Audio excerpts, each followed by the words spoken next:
Most physical machines ship with a single operating system like Windows 10 or Mac OS X, but it's possible to have multiple systems on the same physical machine even with a single hard drive. And you can choose to do this so that you can have different security domains. One OS could be for general use and the other could be locked down for security and privacy. When you switch the machine on, you'll be presented with the option for which OS you want to boot into. And here's an example here of the sort of screen that you might get. And here's the sort of screen you might get in Windows. And dual boot is a viable option for different security domains, but it lacks some flexibility in that you can't access multiple operating systems at the same time like you can with virtual machines and with some other options. So one viable option could be to go with Windows as your standard boot and you secure that and you use that for everyday use.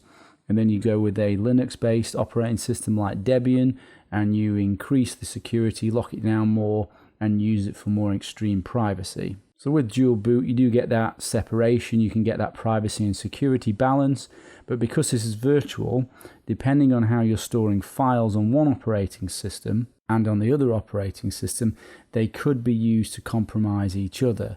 There is no real isolation of the file system with dual boot. They can have different file system types and that can make it difficult to get access to the other files, but it's not an actual security mechanism. So there is a potential vulnerability there with those dual boot environments as to whether or not you can get the files from one operating system that should be accessed in the other operating system. And if you want to do file sharing, then you will find that you'll need a solution for that, which would be a file system that they can both access or some sort of remote storage or external disk or some sort of file system that they can both access, like I said.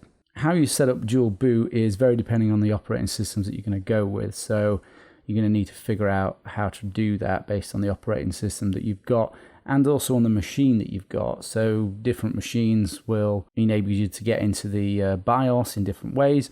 There's a pretty good website that explains the various options, and that's here. But if you Google dual boot and the operating systems that you're wanting to use, then you'll find some information on how to set all that up. So it's an option that might interest you.